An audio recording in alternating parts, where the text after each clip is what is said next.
In August 2026, two former NBA players announced their intent to formally enter the 2027 WNBA Draft. The campaign was launched by 11-year NBA veteran Enes Kanter Freedom and former first-round pick Royce White. Their claim rested on a specific interpretation of WNBA inclusion. That entry was based solely on self-identification. As Freedom posted online, "If simply declaring who you are is all that's required, then I meet every single requirement." This created a calculated binary for the league. If accepted, the athletes could use their presence to mock the framework. But if rejected, they were prepared to sue for discrimination, arguing the rules lacked specific definitions to exclude them. To find the opening for this legal challenge, one has to look at the WNBA's collective bargaining agreement, the 409-page document governing the league. Article 13, Section 1A of that agreement states that only players who are women are eligible to play. Yet, the document provides no definition for the term women and does not explicitly address gender identity. This lack of specificity stands in contrast to the NCAA or the International Olympic Committee. Those bodies use multi-page technical frameworks that mandate specific biological or hormonal thresholds for athletes competing in women's categories.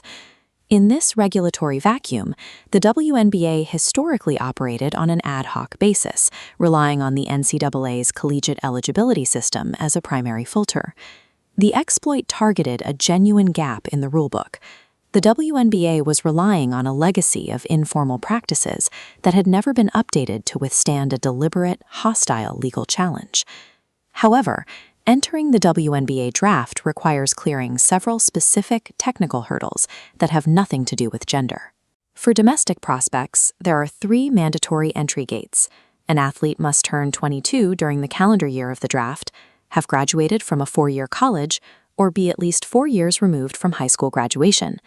The draft is a mechanism for amateur rookies, not a secondary market for veterans. To become eligible, college players must formally renounce any remaining amateur status and exit the collegiate system.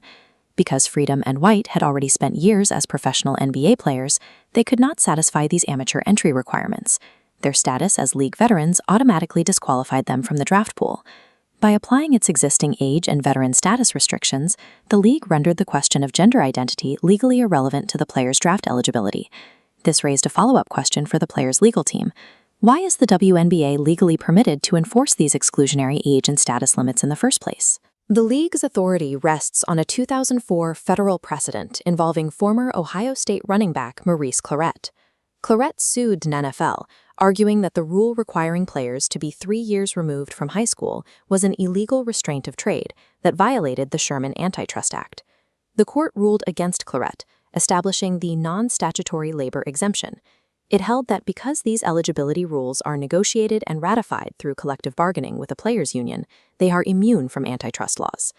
Since the WNBA Players Association agrees to these draft rules in the CBA, the league is federally protected to enforce its 22-year-old limit and amateur status requirements.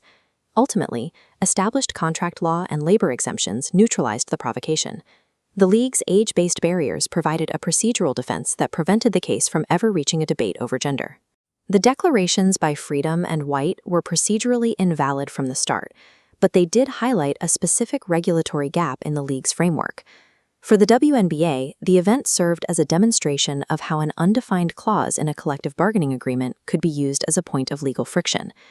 This risk matrix shows that the league's current defense relies almost entirely on its age-based requirements.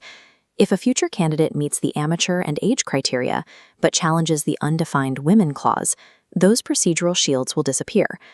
As the WNBA transitions into a multi-billion-dollar industry, its legal stability depends on moving past unwritten rules and informal frameworks. To maintain that stability, the league will likely need to collaborate with the players' union to formally codify its gender policies, or risk a future case where age and amateur status no longer provide a procedural defense.